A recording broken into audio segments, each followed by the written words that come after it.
Hello నమస్తే, welcome to reality check. ఆంధ్రప్రదేశ్లో తాజా రాజకీయ పరిణామాలతో పాటు దేశవ్యాప్తంగా దుమారం రేపుతున్న అమిత్ షా వ్యాఖ్యల అంశంపైన మనతో మాట్లాడడానికి వైఎస్ఆర్ కాంగ్రెస్ పార్టీ రాష్ట్ర ప్రధాన కార్యదర్శి, మాజీ ఎమ్మెల్సీ, వైసీపీ ముఖ్య నేత జూపూడి ప్రభాకర్ గారు మనతో పాటు లైవ్లో జాయిన్ అవుతున్నారు. సార్ నమస్తే, వెల్కమ్ టు ఇహా. నమస్తే సార్. మీరు అధికార ప్రతినిధి నుంచి జనరల్ సెక్రటరీ అయిపోయారు, నేను మిస్ అవుతున్నాను. సో అమిత్ షా వ్యాఖ్యలను ఎలా చూస్తారు? ఫస్ట్, దేశవ్యాప్తంగా కాంగ్రెస్ పార్టీ ఆందోళన చేస్తోంది. ఇది కేవలం ఒక పార్టీయో లేకపోతే కొంతమంది దళిత సంఘాలు చేసే ఆందోళనగా చూడాలా? అమిత్ షా వ్యాఖ్యలను ఏదో టంగ్ ఆఫ్ ద స్లిప్గా మాట్లాడిన వ్యాఖ్యలుగా చూడాలా? ఏంటి? లేదు సార్, అమిత్ షా గారు అంటే జస్ట్ లూజ్ టంగ్ తోటి మాట్లాడిన మాట అయితే కాదు. రీజన్ ఏంటంటే 75 సంవత్సరాల డాక్టర్ బాబాసాహెబ్ అంబేద్కర్ ఇచ్చినటువంటి రాజ్యాంగం మీద 2 రోజులు పార్లమెంట్లో చర్చ. అది హిస్టారికల్ ఈవెంట్. అది పార్లమెంటరీ అజెండాలో బిజినెస్ కమిటీలో పెట్టి ఆ రాజ్యాంగం మీద 75 సంవత్సరాల తర్వాత మనం పునరాలోచనలోకి ఏ విధంగా ఈ రాజ్యాంగం ఆయన ఇచ్చిందాన్ని, లేకపోతే మనం ఇంప్లిమెంటేషన్లో ఏం జరిగింది, ఇంకా ముందుకు వెళ్ళాలి. అంటే 2047 ఒకటి వాళ్ళు ఒక యాటిస్టిక్ గా పెట్టుకోవాలి విజన్ గా. సో దాని సందర్భంగా అంబేద్కర్ ఇచ్చినటువంటి అనేకమైన అంశాల మీద, రాజ్యాంగం చదివినటువంటి, రాజ్యాంగం మీద ప్రమాణం చేసినటువంటి పీపుల్స్ రిప్రజెంటేటివ్స్, ఒక పక్క లోక్సభ అండ్ అనేక విధాలుగా మేధావులు కానీ లేదా బిజినెస్ పీపుల్ కానీ మనం అనుకున్నటువంటి రాజ్యసభ, వీళ్ళందరూ కలిసి 2 రోజులు చర్చ డిసెంబర్ 16, 17 తేదీ నాడు. దానిలో చాలా మంది మాట్లాడారు. అమిత్ షా నాకు తెలిసి మొట్టమొదటి కాదు లేదా చివరోడు కాదు, మధ్యలో వచ్చాడు. అయితే అమిత్ షా మాట్లాడిన దానిలో అంటే భారతదేశంలో మాత్రమే కాకుండా ప్రపంచం మొత్తం Ambedkar has got his own recognition. ప్రపంచ మేధావిగా, లేకపోతే ఈ దేశంలో, ఈ ప్రపంచంలో బాగా తెలివైన వాళ్ళు ఎవరంటే ఎన్డీడీవి పెట్టినట్టు వాడు దానిలో కానీ డాక్టర్ బాబాసాహెబ్ అంబేద్కర్ రావటం. అంబేద్కర్ అనే పదాన్ని ప్రతి రాజకీయ పార్టీ ఉచ్చరించాల్సినటువంటి సమయం ఈ దశాబ్ద కాలంగా ఎక్కువగా పెరిగింది. అయితే ఇప్పుడు దాకా ఎప్పుడు చంపేశారు అంబేద్కర్ని, ఎప్పుడో చంపేశారు. కానీ బతికిచ్చింది ఎవరంటే ఈ దేశంలో ఆయన రాజ్యాంగం రాశాడు, లేకపోతే అనేకమైన మానవ హక్కుల కోసం ఆయన ఒకదానికి ఒక దళితుల కోసమో లేకపోతే మన పేద వర్గాల కోసమో కాదు. అంటే హ్యూమన్ రైట్స్, ప్రధానంగా హ్యూమన్ రైట్స్. మనిషి పుట్టినప్పటి నుంచి చచ్చేంత వరకు అసలు అతని నడవడికని మొత్తాన్ని కూడా హౌ టు మెజర్, ఇది రాజ్యాంగం. నువ్వు దాని అడ్మినిస్ట్రేషన్ అనండి, ఓకే, లేకపోతే జ్యుడిషియరీ అనండి, లేకపోతే మీరు బిల్ అనండి, అమెండ్మెంట్స్ అనండి, ఇదంతా కూడా సింపుల్గా చూస్తే ఈ సమాజాన్ని నువ్వు ఒక దశ నుంచి ఇంకొక దశలోకి తీసుకెళ్తున్నప్పుడు మానవ పరిణామ క్రమం అంటే కోతి నుంచి మానవుడు వచ్చాడని కాదు నేను అనేది. ఇప్పుడున్నటువంటి 1947 నుంచి ఇప్పుడు దాకా చూస్తే, లేకపోతే స్వతంత్ర పోరాటం నుంచి ఇప్పుడు దాకా చూసుకుంటే, డాక్టర్ బాబాసాహెబ్ అంబేద్కర్ ఇంకొక 100 సంవత్సరాలు లేకపోతే ఇంకొక 200 సంవత్సరాల దాకా కూడా మనిషి ఉంటే అతనికి కావాల్సినటువంటి వాల్యూ ఏంటి, అతనికి ఇవ్వాల్సినటువంటి గౌరవం ఏంటి, దాన్ని అసలు ఊహకందనటువంటి చట్టాలని తయారు చేశాడు. ఐ డోంట్ నో ఎలా అంత మేధస్సు ఎలా వచ్చిందో నాకు తెలియదు. కానీ ఒక మనిషికి ఒకళ్ళు ఆయన వాల్యూమ్స్ మాత్రమే చూస్తాం మనం. ఆయన ఇచ్చినటువంటి డాక్ట్రిన్ ఆఫ్ లా, మనం డాక్ట్రిన్ ఆఫ్ లా అని దేనంటామంటే బెటర్ లాంగ్వేజ్ ఎప్పటికీ ఆయన ఇచ్చిన దాని ప్రకారమే కదా అమిత్ షా అయినా, నెహ్రూ అయినా, లేకపోతే ఇంకొకళ్ళు అయినా దాని మీదే ప్రమాణ స్వీకారం చేసి, లేకపోతే నేను దేవుడి దయవల్ల వచ్చానని కొంతమంది అనొచ్చు, లేకపోతే నా స్వతహాగా ఆత్మగౌరవంతో అనొచ్చేమో. కానీ అల్టిమేట్ గా స్వేరింగ్ ఆన్ వాట్? ఆబ్వియస్లీ కాన్స్టిట్యూషనే కదా. అక్కడ నువ్వే మత గ్రంథాలు పెట్టోలా, ఏం పెట్టలేదు. సో దాని మీద ప్రమాణం చేసినట్టు ఒక వ్యక్తి, ఆయన ఆలోచన విధానానికి వ్యతిరేకంగా పెరిగినటువంటి ఒక రాజకీయ పార్టీ నాయకుడు అంబేద్కర్ని ఆర్ఎస్ఎస్ కానీ లేకపోతే అమిత్ షా పెరిగినటువంటి వాతావరణం కానీ యాక్సెప్ట్ చేసింది కాదు. అసలు అంబేద్కర్ని ఎప్పుడు యాక్సెప్ట్ చేసిన వాళ్ళు కాదు. This is the fault of the Indian soil now. But accept చేసినట్టే కదా, కాన్స్టిట్యూషన్ బిలీవ్ చేస్తున్నారు, దాని ప్రకారం రన్ చేస్తున్నారు. అంబేద్కర్ రాజ్యాంగం గురించి వాళ్ళు జయంతులకి ఒకవేళ అది జరిగినట్లయితే, మానసికంగా వాళ్ళు లోపలికి తీసుకున్నట్లయితే పార్టీగా వాళ్ళు అంగీకరించబోతు. ప్రభుత్వంలో ఉన్నప్పుడు వాళ్ళు పార్టీ వేరు, ప్రభుత్వం వేరు కదా. అంటే అందుకే నేను అంటుంది, అతను యాదృచ్ఛికంగా అన్నప్పుడు కూడా ఎవరు అతని మీద ఎక్కువగా పనిచేస్తున్నది ఏంటంటే వర్ణ వ్యవస్థ. ఈ never accepted doctor Babasaheb Ambedkar అండి. యాక్సెప్ట్ చేయట్లేదు వాళ్ళు అసలు. తర్వాత నేను ఛాయమ్మను అంబేద్కర్ లేకపోతే నేను ప్రధాని అయ్యేవాడిని కాదు, లేకపోతే గుజరాత్ నుంచి వచ్చినటువంటి మోడీ అమిత్ షా ఏం చేసేవాడు? గూగుల్లోకి వెళ్ళి చూస్తే what was he was just only BSc student. అది కాపీ కొట్టి పాస్ అయ్యాడో ఏమో నాకు తెలియదు.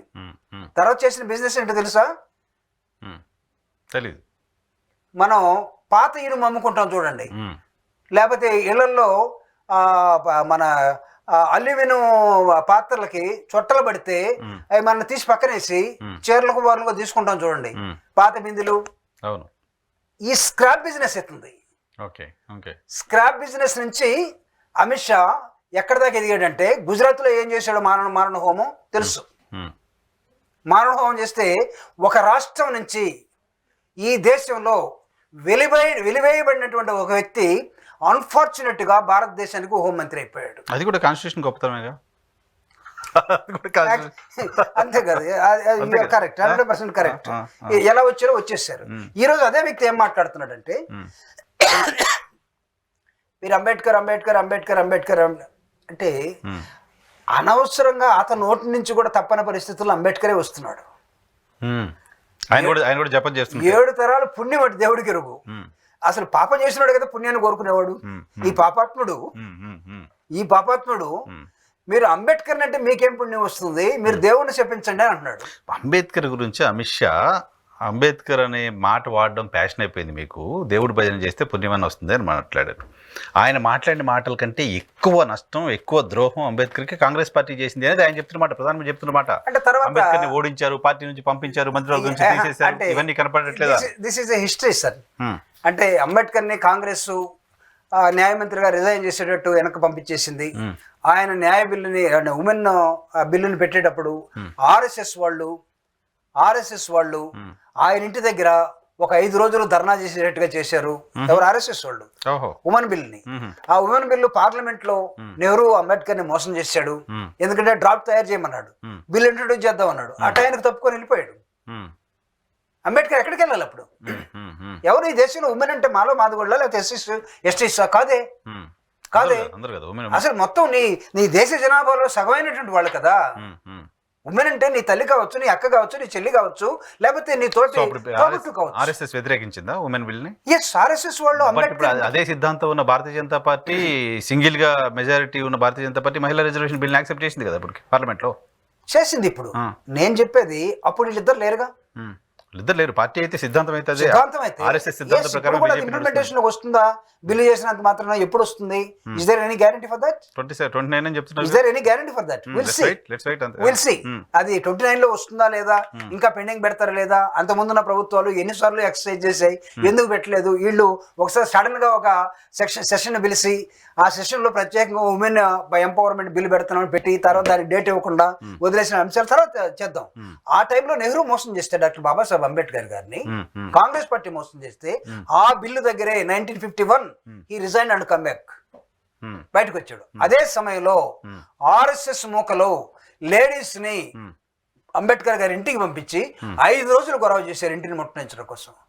అంటే ఏ విధంగా ఇప్పుడు ఇక్కడ బీజేపీ లేకపోతే అప్పుడున్నటువంటి జనసంఘం లేకపోతే ఇంకొకరిని కాంగ్రెస్ ని ఒకటిగానే చూసుకోవాలా, లేకపోతే ఈ రెండిట్లో డిగ్రీ ఆఫ్ డిఫరెన్స్ మనం చూసి ఇప్పుడు అతను అనటం ఎందుకు? అన్న తర్వాత మీకన్నా మేము బెటరు, మీరు ఇంకా అన్యాయం చేశారు, మీ కాంగ్రెస్ పార్టీ అన్యాయం చేసిందని డాక్టర్ బాబాసాహెబ్ అంబేద్కరే బయటకు వచ్చినప్పుడు ఈ wrote letter to the Indian parliament. ఆయన జస్ట్ లైక్ దట్ రాలేదు. నేను ఎందుకు కిట్ అవుతున్నాను ఈ సభ నుంచి? Jawaharlal Nehru cheated me. He asked me to prepare a bill. I prepared. When the bill is come to this floor, అతను లేడు, కప్ప ఎక్కడికో వెళ్ళిపోయాడు. నేను ఫ్లోర్ లో దీన్ని పెట్టాలంటే నో అజెండాలో లేదన్నారు. దిస్ టైప్ ఆఫ్ చీటింగ్ నేను ఎవరి కోసం చేశాను? అటువంటి అంబేద్కర్ ని చీట్ చేసిన కాంగ్రెస్ పార్టీ ఈ రోజు అంబేద్కర్ గురించి మేము ధర్నాలు చేస్తూ ముసలి కన్నీరు కారుస్తుంది కాంగ్రెస్ పార్టీ. ఇవన్నీ కూడా ఫర్దర్ గా వచ్చినటువంటి హిస్టరీ. కానీ నువ్వు అంబేద్కర్ మీద రాజ్యాంగం మీద చర్చ పెట్టి ఆ చర్చలో నువ్వేం మాట్లాడు? నువ్వు నీ పొట్టలో ఉన్నదని బయటికి తీసి పొమ్మన్నావు. ఇప్పుడు మా వాళ్ళు నిజంగా అంబేద్కర్ అమిత్ షా రాజీనామా చేయాలి. దేశం అంతా ఈరోజు, ప్రపంచం అంతా, దేశం ఏంటి ఈరోజు అమెరికాలో ఉన్న వాళ్ళు కూడా డాక్టర్ బాబాసాహెబ్ అంబేద్కర్ అభిమానులు మొత్తం కూడా ధర్నాలు చేస్తున్నారు. ఇతను రాజీనామా చేయాలి, క్షమాపణ చెప్పాలి. అతను రెండింటికి నో ఆన్సర్. ఆన్సర్ చెప్పకపోగా కాంగ్రెస్ మీద ఎదురుదాడి స్టార్ట్ చేశారు. అది ఓన్లీ కాంగ్రెస్ చేస్తున్న డిమాండ్ గా చూస్తోంది ఎస్, ఇద్దరు గురు శిష్యులు. నిజంగానే ఓన్లీ కాంగ్రెస్ చేస్తున్న డిమాండ్ అది. ఎస్, కాంగ్రెస్ రిజైన్ చేయమంటుంది కదా. కాంగ్రెస్ మాత్రమేనా? మిగతా No, no, no. దేశంలో ఉన్నటువంటి అనేకమైన అంబేద్కర్ అభిమానులు, అంబేద్కర్ ని స్మరించేటువంటి, జ్ఞాపకం చేసుకున్నటువంటి, అంబేద్కర్ సార్ ఒక విధంగా చెప్తాను, దేవుడు ఉన్నాడో లేదో పక్కన పెడదాం. ఒక మనిషిని ఈ రోజు నేను గౌరవంగా మీ ముందు వచ్చి కూర్చున్నానంటే ఎవరిచ్చారు నాకు ఈ రైట్? డాక్టర్ బాబాసాహెబ్ అంబేద్కర్ కదా. నేను ప్రతి మనిషికి ఉండే రైట్ కదా.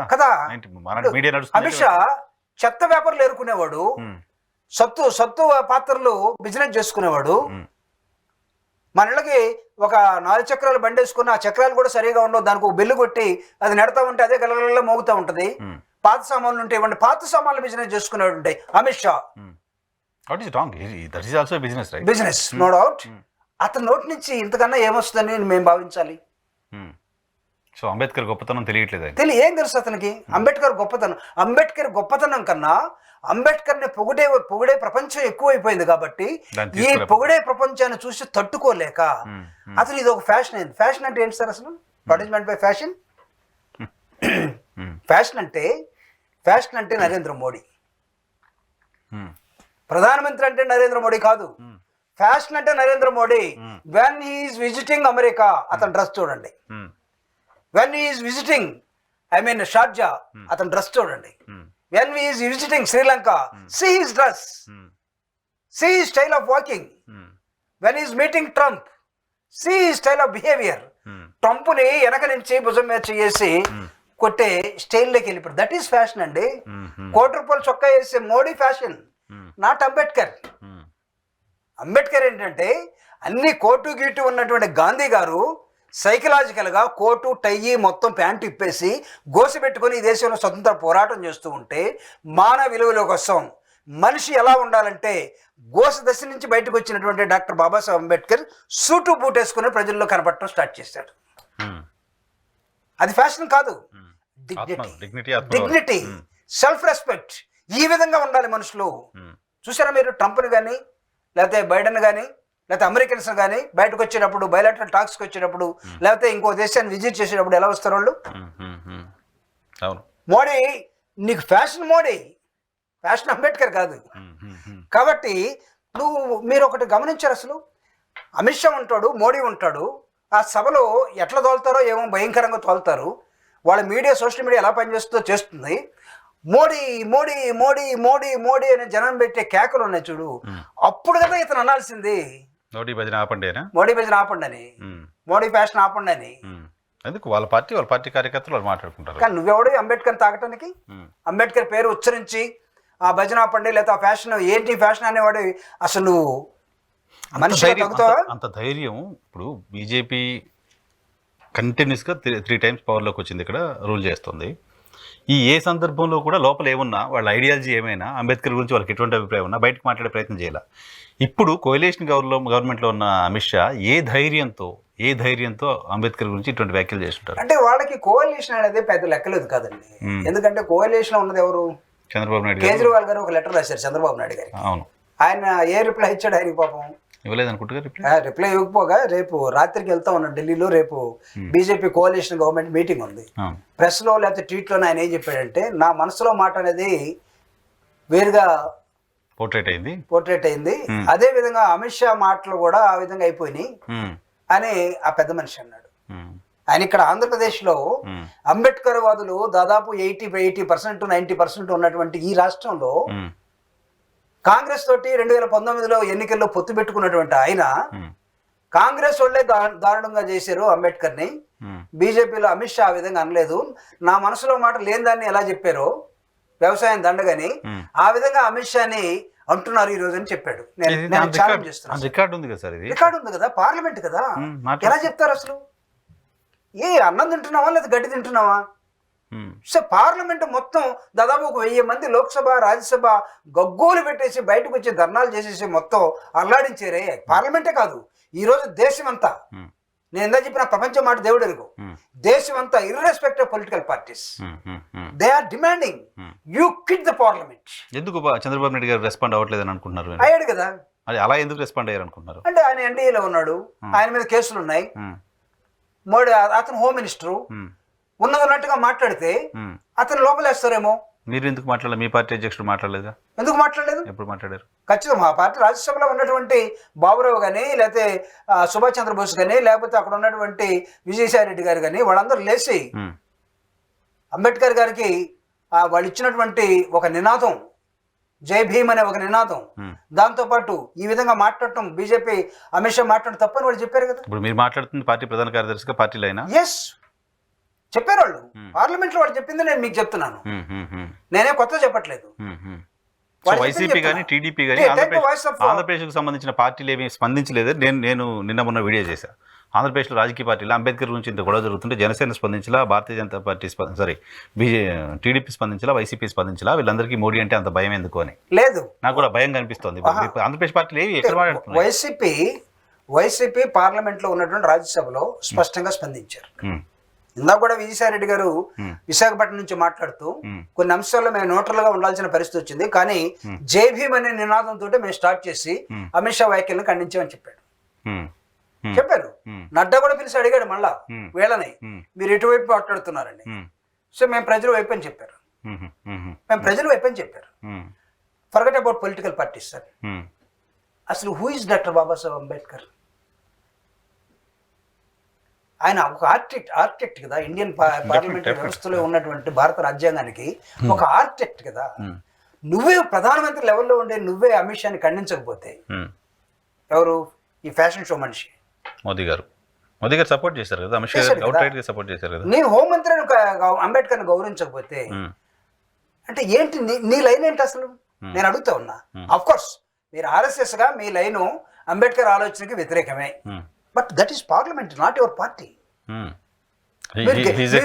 అసలు ప్రజలంటే ఏమాత్రం గౌరవం లేకుండా రాబోయే ఎన్నికల్లో ప్రజలు మనల్ని తరిమి కొడతారు అనే భయం ఏమాత్రం లేకుండా ఈవీఎంలు మనకు ఉన్నాయనే ఒక ధైర్యంతో మాట్లాడిన మాట తప్ప ప్రజల చేత ఎన్నుకోబడేవాడు ఎవడు కూడా ఆ మాట మాట్లాడతాడు. అదే నేను మళ్ళీ ఇందాక అడిగిన క్వశ్చన్ అడుగుతున్నా. ఇప్పుడు దళితుల్లో చైతన్యమో లేకపోతే కాన్స్టిట్యూషన్ పట్ల చైతన్యమో, అంబేద్కర్ ఏం చేశాడు కాంట్రిబ్యూషన్ అనేది చాలా తెలుసుకున్న సమాజం ఇప్పుడు ఉంది. సో ఇటువంటి సమాజం నుంచి వ్యతిరేకత వస్తుందనే ఆలోచన ఎందుకు అమిత్ షా గారికి ఉండదు అంటున్నా? ఎందుకు మాట్లాడి ఉంటారు? అంటే నేను రాజకీయంగా కూడా నష్టం. నాకు తెలిసి వాళ్ళు అంటే మనుషులుగా ప్రవర్తించడం మానేశారండి. మనం ఒక ఇన్స్టిట్యూషన్ ఉన్నాం. సో డెమోక్రటిక్ ఇన్స్టిట్యూషన్ అది. ఏది పార్లమెంట్ అంటే, అసెంబ్లీ అంటే, జడ్పీ అంటే ఇదేమి మీ సొంత నారాయణ స్కూలు, చైతన్య స్కూలు, లేకపోతే అమిత్ షా స్కూల్ కాదు అది. అమిత్ షా బడి కాదు అది, నరేంద్ర బడి కాదు. It is a democratic institution. అక్కడ నీ ఒపీనియన్ ఏదున్నా, నువ్వు ఎవరి మీద ప్రమాణ స్వీకారం చేసిపోయావు ఆ వ్యక్తిని నువ్వు గౌరవించకపోతే అంటే నీ అర్థం ఏంటి? నువ్వు పార్లమెంటరీ సిస్టానికి వ్యతిరేకంగా పోతున్నావు. అంటే ప్రజల్లో వ్యతిరేకత వస్తే మనకు వ్యతిరేకంగా ఓట్ చేస్తారు, ఈ వర్గాలు దూరం అవుతాయి. ఈ థాట్ ఎందుకు రావట్లేదు? అంటే నియంత పోకళ్ళు ఎలా ఉంటాయంటే they don't care about the people. నియంతలు ప్రజలు లెక్క చేయరు. మళ్ళీ తీర్పు కోసం రావాలి కదా, రాజులు వేరు, ఇది ప్రజాస్వామ్యం కదా, మళ్ళీ ఓట్ల కోసం రావాలి కదా. పోయే కాలం దగ్గరికి వస్తే ఏం చేస్తారు? మనం ముతక సభ చెప్తా నేను. పోయే కాలం దగ్గరికి వస్తే ఇట్లానే ఉంటాయి. మీరు రాజుల కాలం కాదు, మనం మళ్ళా తీర్పు కోసం రావాలి, మళ్ళీ 27లోనో 29లోనో ఎన్నికలు ఉంటాయి. ఎన్నికలు వచ్చినప్పుడు నేను ప్రజల దగ్గరికి వెళ్ళాలి. అంబేద్కర్ లేకుండా, అంబేద్కర్ మాట లేకుండా నేను వెళ్ళగలనా అనే ఆలోచన ఉన్నవాడైతే మాట్లాడు. Even your enemy also, if the constitution architect belongs to your enemy, ఒకవేళ నీ మానసికంగా నువ్వు తీసుకున్నా, బట్ నువ్వు ఆ హౌస్ లో ఏం మాట్లాడాలంటే, ఆ హౌస్ లో నువ్వు ఏం మాట్లాడాలంటే గివ్ రెస్పెక్ట్. అవును, నువ్వు అసలు ఆ రెస్పెక్ట్ లేకుండా చేసావు కదా. రెస్పెక్ట్ లేకపోగా నీకు 7 తరాలు 7 పుణ్యం వస్తుంది. మీరు అంటే మిగతా జనాలకి మొత్తం డాక్టర్ బాబాసాహెబ్ అంబేద్కర్ దేవుడు నీకు తప్ప మిగతా సమాజానికి ఎందుకు సమాజం ఇంతలావున వెళ్ళు ఒక లావాలాగా పొంగింది? ఎవరు అడగలేదండి ఉద్యమం చేయాలని. ఎక్కడికక్కడ ఈరోజు ఉద్యమాలు నడుస్తూ ఉన్నాయి. అఫ్కోర్స్ నువ్వు నేను రాజీనామా చేయను, ఏం చేస్తారో చేసుకోండి అనే శక్తి నీకు ఉంది కాబట్టి కూర్చుండగలవు. కానీ మోరల్గా you have been defeated like anything. మోరల్గా నీ 4 కోసేసారు ఈ దేశ ప్రజలు. చూద్దాం. అంటే ఆయన ఇంకా తల ఒగ్గేలాగా, ఇంకా దిగొచ్చేలాగా ఉద్యమాలు జరుగుతాయి. ఏంటి ఫర్దర్? ఖచ్చితంగా జరుగుతాయి సార్. నిన్న డెఫినెట్ గా చాలా మంది చూసాం, చాలా సందర్భాలు చూసాం కాబట్టి ఏం జరుగుతుందో చూద్దాము. నిన్న ఒక కీలకమైన డెసిషన్ తీసుకుంది ఎలక్షన్ కమిషన్. సరే. మీరు ఫాలో అయ్యారా? ఇది ఈ ఎలక్ట్రానిక్ ఇవి ఉన్నాయి కదా, ఈవీఎంలు, ఈవీఎంలు. సీసీ కెమెరాలు, వెబ్కాస్టింగ్కి సంబంధించిన ఇన్ఫర్మేషన్ని బయట పెట్టకూడదు అని డెసిషన్ తీసుకుంది. ఇది మరి సో ఇప్పటికి మనకి అనుమానాలు దీని మీద ఉన్నాయి, ఈవీఎం మీద ఉన్నాయి, అదేంటో తేల్చండి అని అడుగుతున్నాం. ఇప్పుడు దానికి యాడ్ చేస్తూ సీసీ కెమెరాల ఫుటేజ్, ఇదేంటి వెబ్కాస్టింగ్, ఇది ఎక్కడ కూడా బయట పబ్లిక్ చూపించడానికి లేదు అని ఒక కొత్త సవరణ తీసుకొచ్చింది. ఇది ఒక డిఫెన్స్ కి సంబంధించిన టెక్నాలజీ, బయటికి పెట్టకూడదు అని చెప్పి. డిఫెన్స్ టెక్నాలజీని మనం బయట కోర్టులో వాదనలు జరుగుతుంటే, కోర్టులో ఏదైనా కేసు పైన వాదనలు జరుగుతుంటే లైవ్ చూస్తున్నాం మనం. జడ్జిల నిర్ణయాలు, జడ్జిలు మాట్లాడేది మనం లైవ్ చూస్తున్నాం. సో ఈ ప్రజలు వేసిన ఓటు తీర్పు ఎందుకు చూడలేని అంటే అదే సార్, ఇందాక ఇప్పుడు అమిత్ షా మాట్లాడిన దానికన్నా ఈ రోజు నాకు తెలిసి ఎలక్షన్ కమిషన్ లో ఉన్నటువంటి కమిషనర్ గానీ మెంబర్స్ గానీ దేర్ ఇస్ నో డిఫరెన్స్ అనుకుంటా. భారత ప్రజాస్వామ్య వ్యవస్థని మీరు లెక్క చేయలేనంత దశలోకి వెళ్ళిపోయి అధ్యక్ష తరహా పరిపాలనలోకి వెళ్ళడానికి సిద్ధపడి ప్రెసిడెంట్ రూల్ లేకపోతే ప్రెసిడెన్షియల్ ఎలక్షన్స్ ని తీసుకురావడం కోసం మీరు చేస్తున్న ప్రయత్నంలో భాగంగానే చూడొచ్చు. ఒకటి ఎలక్షన్ కమిషన్ ఆ విధంగా చెప్పినట్టయితే, ఒకవేళ అదే చెప్తే నేను అడుగుతా ఉన్నా, election commission is held responsible. No, election commission కి అలాంటి గైడ్ లైన్స్ కానీ లేకపోతే బైలాస్ కానీ లేవు. ఇప్పుడు సవరణ చేశారు, మార్చి యాడ్ చేశారు. ఇప్పుడు దాన్ని వాళ్ళు చేసుకోవచ్చు. రేపు పార్లమెంట్ లోకి వచ్చింది అనుకోండి, పార్లమెంట్ లో ఎవరున్నారు? ఇప్పుడు ఏముంది, ఎలక్షన్ కమిషన్ ఎవరు నియమించాలి అంటే ఇంతకుముందు సుప్రీంకోర్టు చీఫ్ జస్టిస్, ప్రధానమంత్రి, అపోజిషన్ లీడర్ ఉండేవాళ్ళు. ఇప్పుడు చీఫ్ జస్టిస్ ని తీసేసి ప్రభుత్వంలో సీనియర్ మంత్రి అని పెట్టారు. ప్రభుత్వం నుంచి ఇద్దరు, ప్రతిపక్ష నేత. ఆబ్వియస్లీ వాళ్ళు అనుకున్న వాళ్ళు పెట్టారు. దీని మీద ఒక క్వశ్చన్ వచ్చింది అనుకోండి. Question is a human right కదా. పార్లమెంట్ మెంబర్కు ఉండే లేకపోతే ఒక మెంబర్కు ఉండేటువంటి రిప్రజెంటేటివ్ ఉండే ప్రాథమిక హక్కు ఏంటంటే క్వశ్చన్ అవర్ లేకపోతే క్వశ్చన్ వేసుకోవటం, లేకపోతే దాని మీద హాఫ్ అన్ అవర్ డిస్కషన్, లేకపోతే దాని మీద ఫుల్ డే డిస్కషన్ తీసుకోవడానికి పార్లమెంట్ ఉంది. పార్లమెంట్ మొన్న జరిగే శీతాకాల సమావేశాలు పార్లమెంట్ ఏ రోజు జరిగిందా? వచ్చి పారిపోయేటట్టు చేశారుగా. ప్రభుత్వం డైవర్షన్ వెళ్ళిపోయే పరిస్థితి కల్పించారు, వచ్చేసిందిగా. ఆఖరికి నాకు తెలిసి ప్రభుత్వానికి అంబేద్కర్ గురించి బ్యాడ్ గా మాట్లాడేది తప్ప బయటికి పోయే అవకాశం దొరకలేదు అనుకుని కూడా మాట్లాడండి. ఆదాని ఇష్యూ చర్చకు రాకుండా చేశారు. రేపు ఇదే ఎలక్షన్ కమిషన్ మీద పార్లమెంట్ లో క్వశ్చన్ రైజ్ అయితే, నాకు తెలిసి పార్లమెంట్ సుప్రీంకోర్టు మీరు అంటున్నారు, నేను ఎందుకో అది ఫాలో కాలేకపోయాను. ఒక సుప్రీంకోర్టులో ఒక ఇద్దరు జడ్జీలా ఒకరి జడ్జీలా అయితే ఏం జరిగిందో తెలియదు. It may go to the supreme court. మన ఎలక్షన్ కమిషనర్ ని నియమించే అధికారం ఇంతకు ముందు చీఫ్ జస్టిస్ తీసి మార్చారు కదా. మార్చారంటే ప్రభుత్వంలో సీనియర్ మంత్రి, ముఖ్య ప్రధానమంత్రి అంటే వాళ్ళు అనుకున్న వాళ్ళు అయిపోతున్నారు కదా. ఎలక్షన్ కమిషన్ వాళ్ళ కంట్రోల్లో నడుస్తుంది కదా అనేది పాయింట్. ఒకవేళ అది జరిగితే దాన్ని నెక్స్ట్ గవర్నమెంట్ మార్చేసుకుంటది. నెక్స్ట్ గవర్నమెంట్ అది కంఫర్ట్గా ఉంది కదా ప్రభుత్వానికి, వాళ్ళు ఎందుకు మార్చుకుంటారు? ఎవడు అధికారంలో ఉంటే వాడికి కంఫర్ట్ గా. కొన్నిసార్లు అలా చేయొచ్చు, కొన్నిసార్లు మోర్ డెమోక్రటిక్ తో ఉండే వాల్యూస్ ఉండే ఎక్స్పెక్ట్ చేయొచ్చు. ఇప్పుడు మోర్ డెమోక్రటిక్ పొలిటికల్ పార్టీలు ఉండే ప్రభుత్వాలు రావచ్చు. ఇట్లానే ఇంత నియంతృత్వంగా ఉండే ప్రభుత్వమే నిరంతరం అధికారంలో ఉంటుందని మనం ఎప్పుడు అనుకోవడానికి వీల్లేదు. Time will come. Okay, Andhra Pradesh రాజకీయాలకు వస్తే ఏంటి? ఆంధ్రప్రదేశ్ రాజకీయాల్లో మీరు అప్పుడే 6 నెలలకే రోడ్లకి ధర్నాలు, రాస్తారోకోలు, ఆందోళనలు ఏమవసరం వచ్చింది? ప్రభుత్వానికి కాస్త బ్రీతింగ్ స్పేస్ ఇవ్వరా? ఒక 6 నెలల సమయం ఇవ్వరా? అంటే 6 నెలలు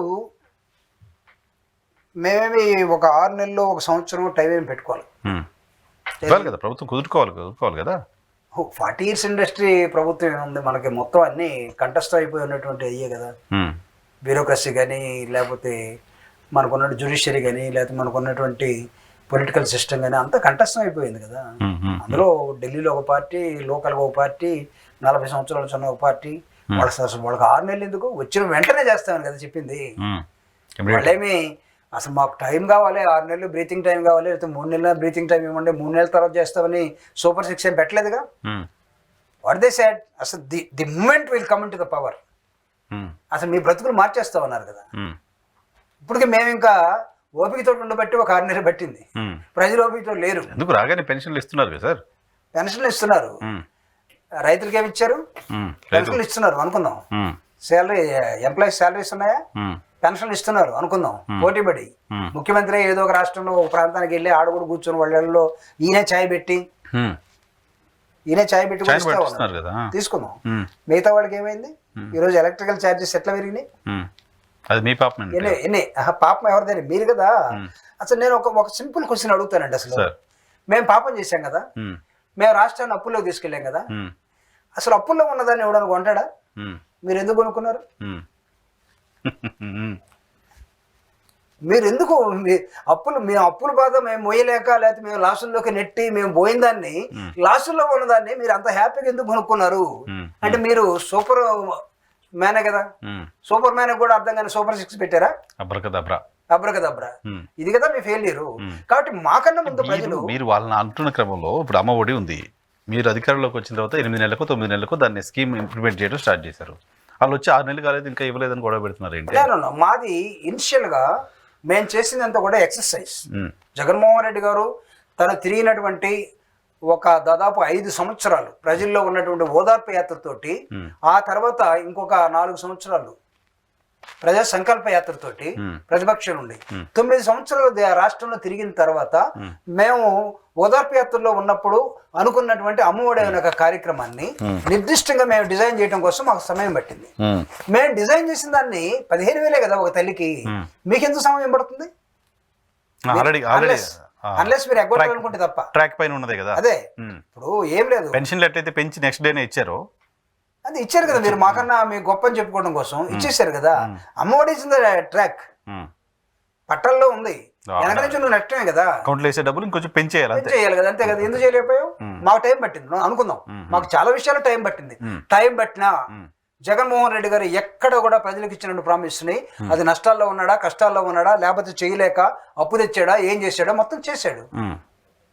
అఫ్ కోర్స్ మాకు బ్యాడ్ రిజల్ట్స్ వచ్చి ఉండొచ్చు, ఎలక్షన్ ఇవన్నీ కూడా సర్వసాధారణ అనుకుంటాం. But what you did, what you people did. చప్పట్లు కొట్టుకొని మేము అందరం ఎమ్మెల్యే, ఇప్పుడు నిజంగా ఎమ్మెల్యే అన్న ఫీలింగ్ ఇప్పుడున్న 164 మంది ఎమ్మెల్యేలు ఉందా? ఎందుకు లేదా? మీరే చెప్తున్నారు వాళ్ళు ఇసుక తీసుకున్నారు, మట్టి తీసుకున్నారు, ఇంకేదో విపరీతంగా సంపాదిస్తున్నారని. సంపాదించుకున్న వాళ్ళకి ఉంటుంది కదా ఫీలింగ్. అడగండి సార్, ఒకసారి అడగండి మీరు. ఆ ఎమ్మెల్యేలకి నిజంగా ఎమ్మెల్యే అయిన ఫీలింగ్ ఉందా లేదా? ఎందుకు లేదు? As for you there are so many reasons. ఆ టైం వచ్చినప్పుడు నేను మీకు చెప్తాను. అసలు ఈ రోజు నన్ను అడిగిన మీ ప్రశ్న ఏంటంటే, మీకు ఎంత తొందర ఏంటి 6 నెలలకి? ఈ తొందరకి కారణాలన్నీ కూడా చంద్రబాబు నాయుడు గారు, లేకపోతే అసలు ఈ రాష్ట్రానికి ముఖ్యమంత్రి ఎవరు ఇప్పుడు? చంద్రబాబు నాయుడు గారు కదా. చంద్రబాబు నాయుడు గారు కదా. డిప్యూటీ సీఎం చేసే ప్రతి దానికి డిమాండ్కి ముఖ్యమంత్రికి ఎందుకు వీళ్ళు అవుతున్నాడు? వాళ్ళిద్దరు కలిసి ప్రేమతో కార్డియల్ రిలేషన్ తో పోతున్నారు సార్ 2 పార్టీలు. ఎందుకు మీరు దాన్ని అట్లా రాంగ్ గా చూస్తున్నారు? ముఖ్యమంత్రిగా ఆయన అజమాయిషీ చలాయించట్లా. మేము కలిసి 5 నెలలుగా ప్రజల్లో ఉండి మాత్రమే మాట్లాడుతున్నాం. కరెక్టే సార్. మేము ముఖ్యమంత్రి 2 పార్టీలు కలిసి గవర్నమెంట్ రన్ చేస్తున్నాయి. ప్రజలకి ఆయనతో పాటు ఈయన హామీలు ఇచ్చారు. ఇద్దరం కలిసి ప్రభుత్వాన్ని రన్ చేద్దామని అనుకున్నారు. ఆయన కొన్ని సమస్యలను తీసుకొస్తున్నారు, ఈయన ఆన్సర్ చేస్తున్నారు, కలిసి పని చేస్తున్నారు. ఎందుకు మళ్ళీ మీరు ఆ సమస్యల నుంచి వెనక్కి వెళ్ళారు? దేనికి వెనక్కి వెళ్ళారు? తిరుపతి లడ్డు ఏమైంది? సిట్ వేశారు సుప్రీంకోర్టు, సిబిఐ దాని మీద ధర్నా చేసింది ఎవరు? పవన్ కళ్యాణ్. సనాతన ధర్మం అని పవన్ కళ్యాణ్ గారు. అది అన్నెసరీ యాక్షన్ అనుకోలేదా? ఎవరు? చంద్రబాబు నాయుడు అనుకున్నారు. చంద్రబాబు నాయుడు గారు అనుకోలేదు. అనుకోకపోతే ఆయన మాట్లాడాలిగా. ఇప్పుడు కూడా అయిపోయింది సిట్. ఇంకా ఎంక్వైరీలోకి వెళ్ళిపోయిన తర్వాత ఇంకే ఉంటుంది. ఇక్కడ ఎవరు ఫెయిల్ అయ్యారు? మీ ప్రభుత్వం ఫెయిల్ అయిందని కదా వాళ్ళు చేస్తున్న అలిగేషన్.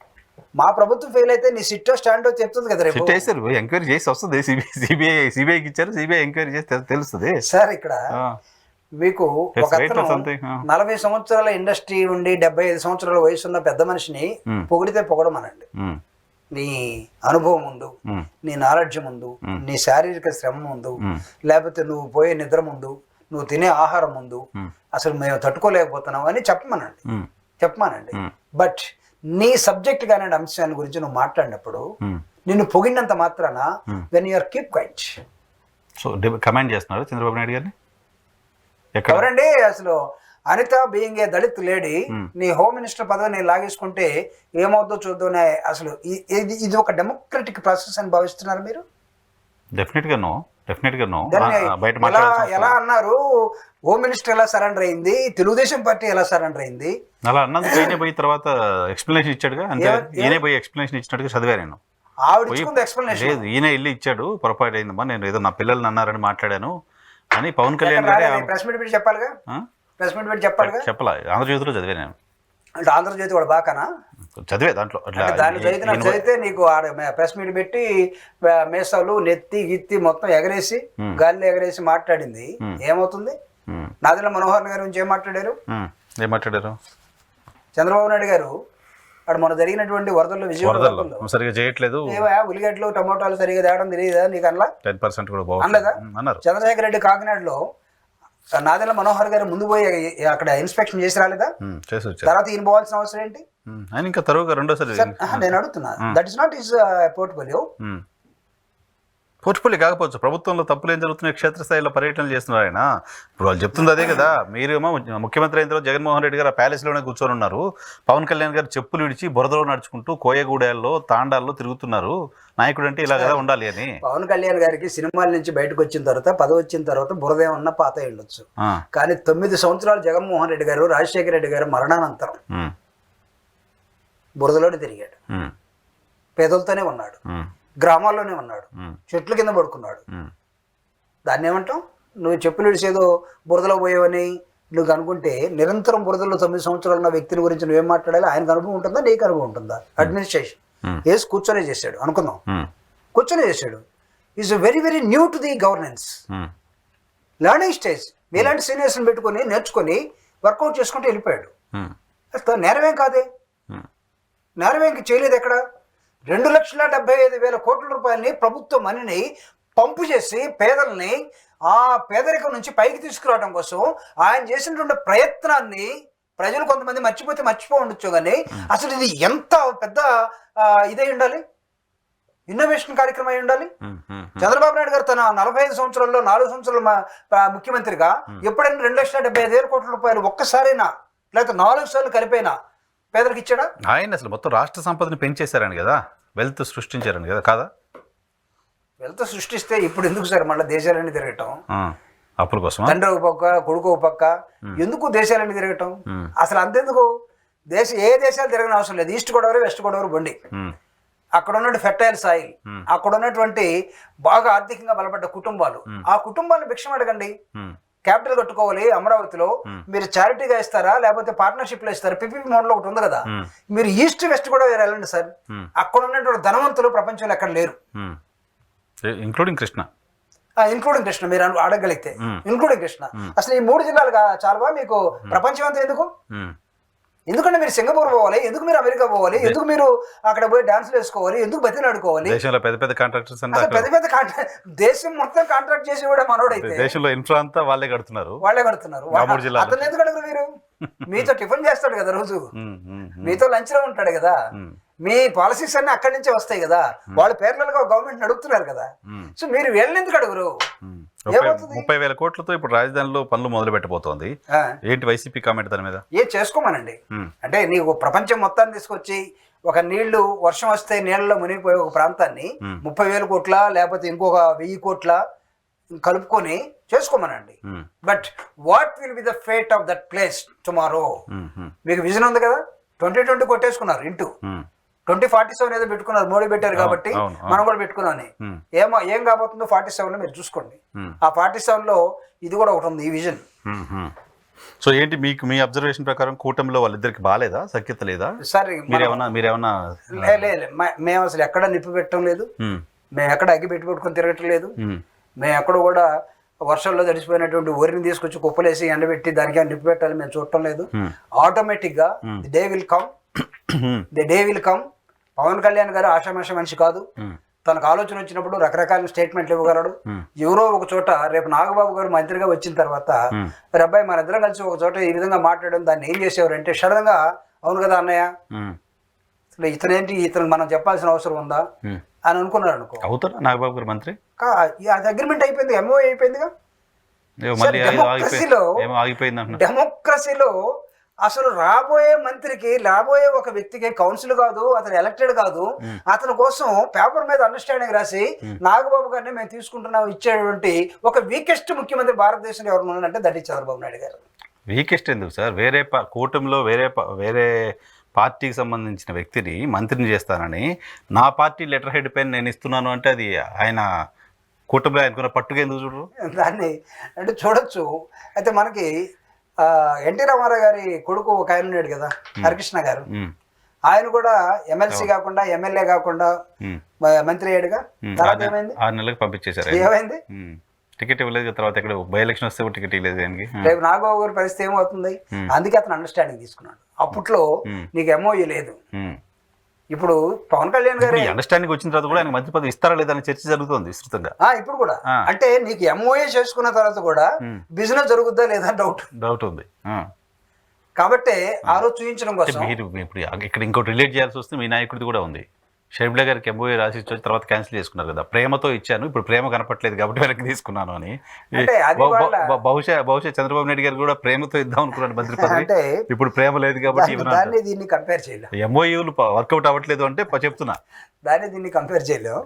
అంటే ఇక్కడ నేనేం అడుగుతున్నా అంటే ఇది వీకెస్ట్ చీఫ్ మినిస్టర్ గా ఉన్నప్పుడు, వీకెస్ట్ చీఫ్ మినిస్టర్ గా కాకపోతే అంటే ఒక హోమ్ మినిస్టర్ గా దేశానికి ఉన్నటువంటి ఒక మంత్రి హోమ్ మినిస్టర్ లెవెల్లో పార్లమెంట్ ఫ్లోర్లో నీకు అంబేద్కర్ని తిడితే, అంబేద్కర్ని లెక్క లేకుండా మాట్లాడితే, నీకు ప్రజలంటే భయం ఉంటే చంద్రబాబు నాయుడు గారు ఆయన అమిత్ షాని సపోర్ట్ చేస్తాడా?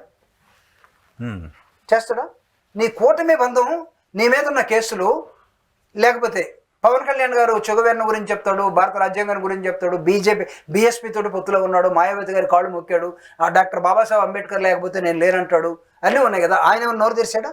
మీకు చంద్రబాబు నాయుడు గారు గుర్తులేరా? ఒకసారి వెనక్కి వెళ్ళండి. 2001-2 ప్రాంతాల్లో గుజరాత్లో నరేంద్ర మోదీ గారి నేతృత్వంలో అల్లర్లు జరిగి ముస్లిమ్స్ పైన జరిగినప్పుడు హిందూస్ కూడా చాలామంది చనిపోయారు. ఆ ఘటన సందర్భంలో దాన్ని చూపించి ఆయన బయటకు వచ్చే ప్రయత్నం చేశారు. దాన్ని చూపించి కేంద్ర నాయకత్వాన్ని వాజ్పేయి గారిని గడగడలాడించారు. గుర్తులేదా చంద్రబాబు నాయుడు గారు?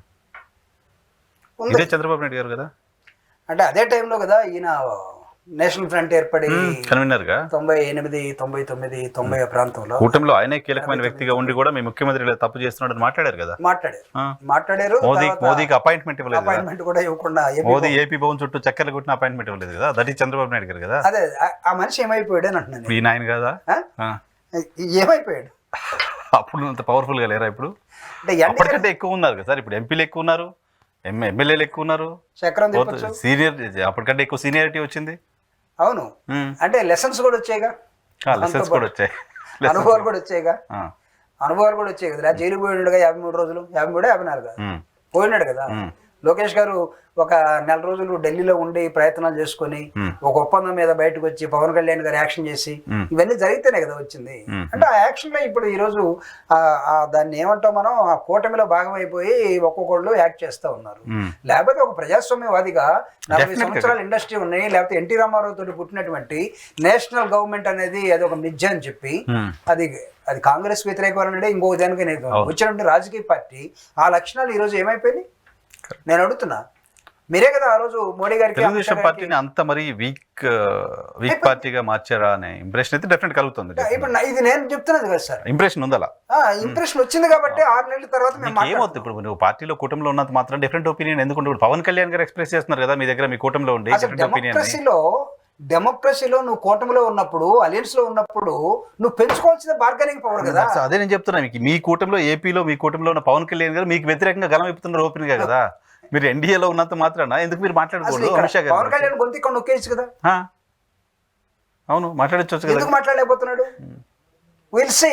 అతను నితీష్ కూడా రాశాడు బీహార్ లెటర్, కేజ్రీవాల్ వాళ్ళిద్దరికి రాశారు. అంటే Nitish is a different type, Nitish is a different politician, చాలా స్ట్రాటజిస్ట్.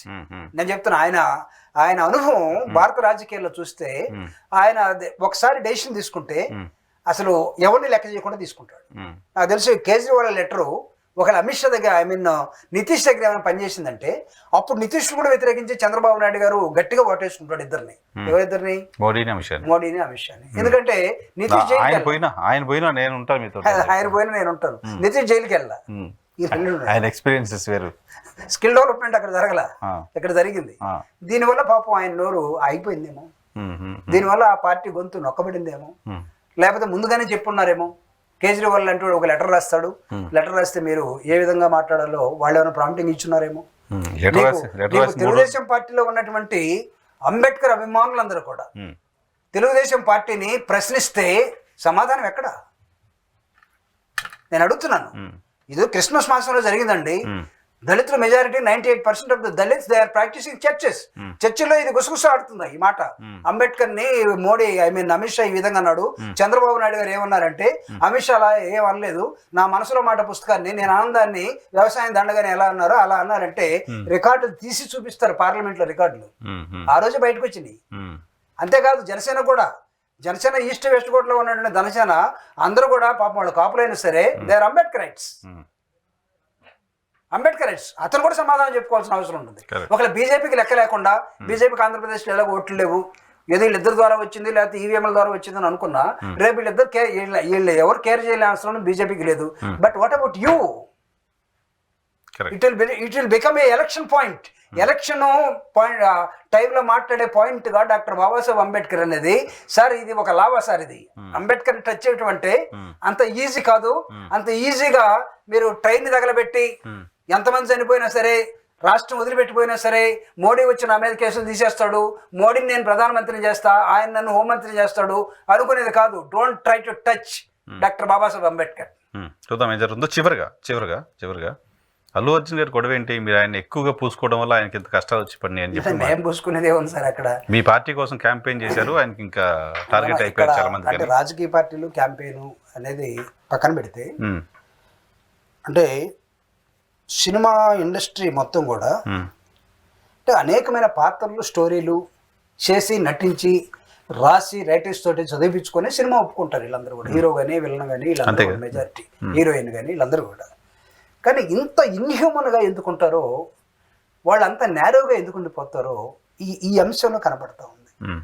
నువ్వు ఒక పక్క స్టాంపేడ్ జరిగి నీ వల్ల సినిమా వచ్చి చూడు, ఎలాగో ట్రైలర్లో చూసుకొని ఉంటారు మీరు, అది చాలదన్నట్టుగా వచ్చారు. వచ్చిన తర్వాత ఒక హీరో వస్తుంటే ఈ దౌర్భాగ్యం ఏంటంటే అందరూ వచ్చేసి ఎంటబడతా ఉంటారు. వీళ్ళు అనుకుంటారు నాకు ఇంత బలం ఉంది అనుకుంటారు. అది నిజంగా బలం కాదు, ఓపు మాత్రమే. పాపం ఇతను వచ్చాడు, వచ్చిన తర్వాత స్టాంపేడ్ జరిగింది, లోపల పోయేంత వరకు తెలియలేదు అనుకుందాం.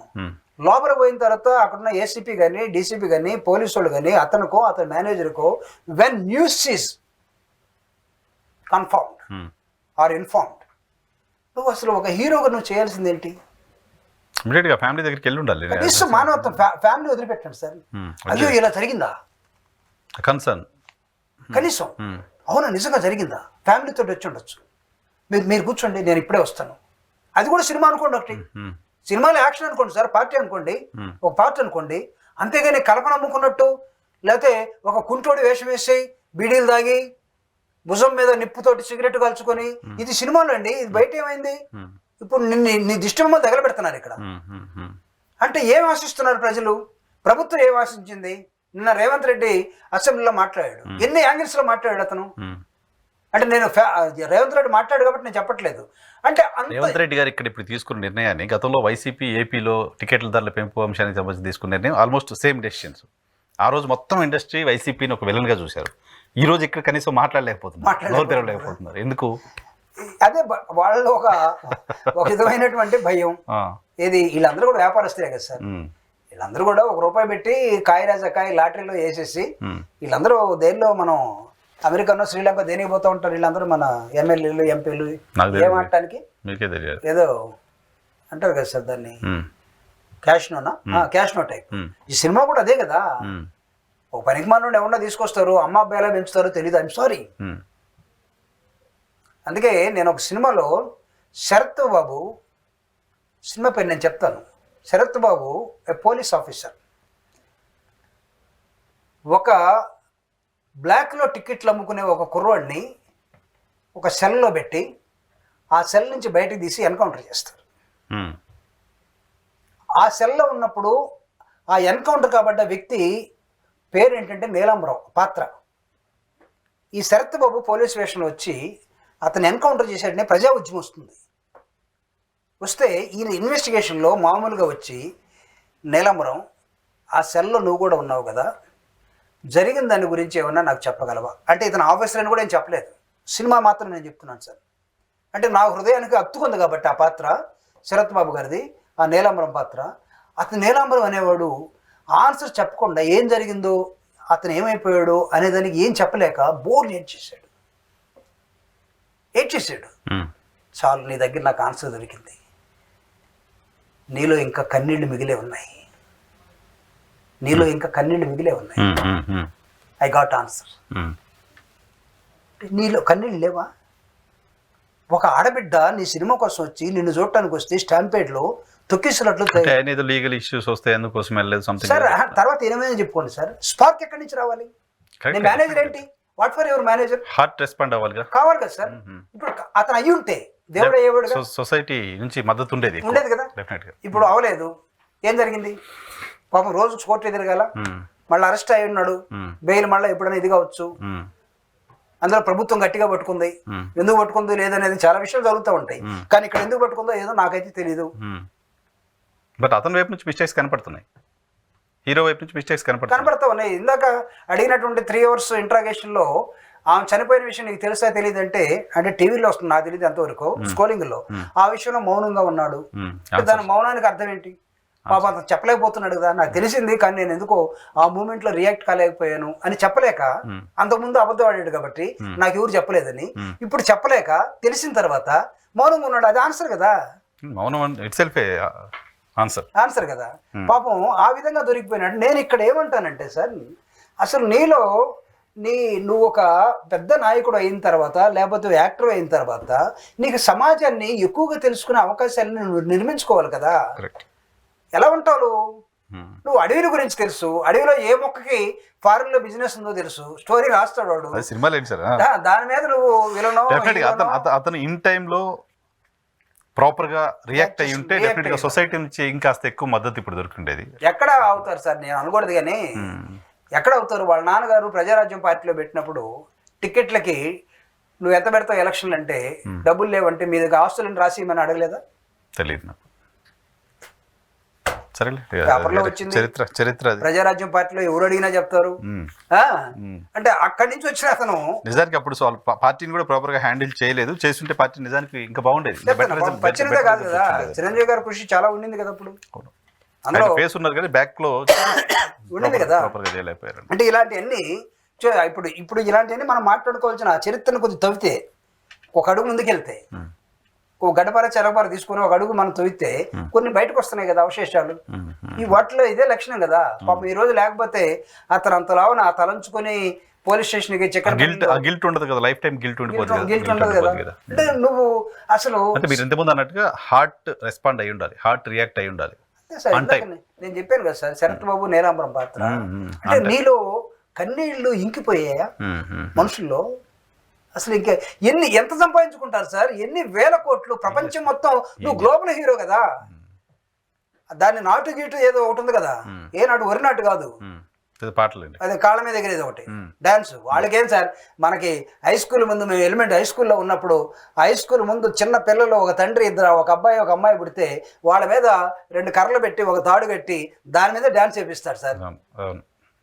అది సార్ డాన్స్ అంటే. ఈ నాటు ఈ ఫోటో ఇది కాదు ఒరిజినల్, అది ఒరిజినల్ డైరెక్ట్ సింగిల్ టేక్. అది మీరు చూడండి, మాకు రమణారెడ్డి గారు అని ఎస్సీఆర్టీ డైరెక్టర్ గా రమణారెడ్డి గారు ఉన్నాడు, శశిధర్ శంకరన్ గారికి చాలా క్లోజ్ ఫ్రెండ్. ఆయన చెప్పాడు, ఒక ఎస్సీఆర్టీలో టెస్ట్ పెట్టాడు ఆయన, ఏదో మోడల్ స్కూల్ టెస్ట్. వేరుశనగ చెట్టుకి విత్తనము ఎక్కడుండును? ఇది ప్రశ్న. ఆల్టర్నేటివ్స్: ఏ పైన కొమ్మ మీద ఉండును, బి బ్రాంచ్లో ఉండును, 3 తెలియదు, 4 ఏరు దగ్గర నేలలో ఉండును.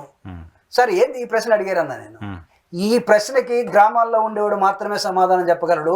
హైదరాబాద్లో పెరిగినోడు, పట్టణాల్లో పెరిగినోడు వాడు సమాధానం చెప్పలేడు. వాడి కోసం ఈ టెస్ట్ అన్నాడు ఆయన. వాళ్ళు రావాలి, వాళ్ళని ఎంకరేజ్ చేయాలి. అంటే చూడండి ఎక్కడ దాకా వెళ్ళాడు ఆయన. ఒక ఎస్సీఆర్టీ డైరెక్టర్ గా ఉండి మోడల్ స్కూల్స్ కి ఎలిమెంట్ ఒకటో తరగతిలో స్టూడెంట్ తీసుకోవాలంటే, 2వ తరగతిలో స్టూడెంట్ తీసుకోవాలంటే ఆయన పెట్టిన టెస్ట్ ఇది. మనకి ఏ టెస్ట్లు అవసరం లేదు కదా. తీస్తే ఢిల్లీ పబ్లిక్ హై స్కూల్ లేకపోతే హైదరాబాద్ పబ్లిక్ హై స్కూల్, మన తాత తండ్రులు సంపాదించున్నారు కాబట్టి డొనేషన్ కడతాం, లేకపోతే పలుబడి కాబట్టి ఉపయోగించు. ఎక్కడ ఉంటుంది కామన్ సెన్స్? రూట్స్ కి దూరం అవుతున్నాం. మనం రూట్స్ నడిచిపోతున్నాం కదా. 7 తరాల పుస్తకం అనేది ఒకటి చూసారా మీరు? చూడండి, మీరు అసలు రూట్స్ ని మర్చిపోయి, రూట్స్ తెలియకుండా సార్ ఇప్పుడు హైదరాబాద్ లో మనం ఉండొచ్చు సార్, మన తమ్ముడు విలేజ్ లో ఉండొచ్చు, మన పిల్లలు ఇక్కడ చైతన్యలోనో నారాయణలోనో లేకపోతే ఇంకొక దానిలో కాన్వెంట్లో చదివి ఉండొచ్చు. కానీ మన తమ్ముడు కొడుకు అక్కడ వ్యవసాయం మీద కూలి పని మీద ఉన్నాడు. వాడు హైదరాబాద్కి ఎప్పుడైనా వచ్చినప్పుడు పొద్దున్న రాత్రుల్లో బస్సు ఎక్కి పొద్దున్నే దిగి మన ఇంటికి వచ్చి మన తలుపు కొడితే మనం హైదరాబాద్లో ఉన్నాం, ఒకే రక్తం, తమ్ముడిది నాది ఒకే రక్తం. అంటే నాదంటే నాది కాదు, మొత్తం చెప్తున్నాను నేను, సమాజం ఎట్ట అయిపోయింది అనేది. తలుపు కొడితే ఇంట్లో ఉన్న నీ పెదనాన్న రాడు, నీ పెద్దమ్మ రాదు, నీకు పెదనాన్న పుట్టిన కొడుకు వస్తాడు, వాడు టక్కని చూసి ఎవరో వచ్చారు అని తలుపు వేసుకొని వెళ్ళిపోతాడు. మమ్మీ లేటుగా వస్తుంది, ఎవరు వచ్చారని. పెద్దమ్మ నేను. నువ్వా? ఏంట్రా చెప్పకుండా వచ్చావు, తలుపు తీరు. సరే అట్లా అయిపోద్ది. ఇంటికి పోయిన తర్వాత అమ్మ నాన్న చెప్తాడు, పెదనాన్న పెద్దమ్మ మన ఊరు వస్తే మీరు సంక్రాంతి పండుగ క్రిస్మస్ పండుగ అద్భుతంగా చూసి అసలు పండగ అంతా మన ఇంట్లో ఉన్నట్టుగా చేసి పంపుతారు. నేను హైదరాబాద్ ఎంసెట్ కౌన్సిలింగ్కి వెళ్ళి ఎక్కడో తెలియక పెదనాన్న ఇంటికి వెళితే డోర్ కొట్టినా రాలేదు, వచ్చిన తర్వాత కూడా నాకు గంట సేపు రెస్పాన్స్ లేదు, ఇంట్లోకి పిలవలేదు, ఇట్లా ఉన్నారు అని అంటే ఏమన్నారు సార్? రూట్స్ అది మిస్ అవుతుంది సార్, నిజంగా హ్యూమన్ టచ్ పోతుంది, ఎవరు క్యారీ చేయకుండా నేను అడుగుతున్నా, వదిలేస్తున్నారు. ఎందుకు నువ్వు ప్రపంచవ్యాప్తంగా రిలీజ్ చేసుకుని ఇన్ని కోట్ల డబ్బులు సంపాదించుకొని ఇంకా వయసు ఉంది కదా, సరే చూద్దాం. అసలు ఒక ఎలిమెంట్ నువ్వు మిస్ అయితే ఏది? హ్యూమన్ అదే హ్యుమానిటీ ఆన్ టైంలో ఆయన రెస్పాండ్ అయ్యి ఉంటే మీరు అన్నట్టుగా సొసైటీ నుంచి చాలా మద్దతు వచ్చిండేది. అది ఎందుకు రెస్పాండ్ అవ్వలేదు కూడా అర్థం కాదు నాకు కూడా. ఇంకా నేను చాలా విన్నా, దానికి సంబంధించిన తర్వాత మాట్లాడదాం. Thank you. అంటే maybe it is not right time మనం మాట్లాడటానికి కూడా, ఎందుకంటే ప్రాసెస్ ఇస్ గోయింగ్ ఆన్, నడుస్తుంది కాబట్టి ఎవరు అభిమానులు ఆడుకుంటారు. Right sir, thank you very much మాకు సమయం కేటాయించినందుకు. ఇది జూపూడి ప్రభాకర్ గారితో స్పెషల్ రియాలిటీ చెక్ రేపటి షోలో మళ్ళీ కలుద్దాం. చూస్తూనే ఉండి.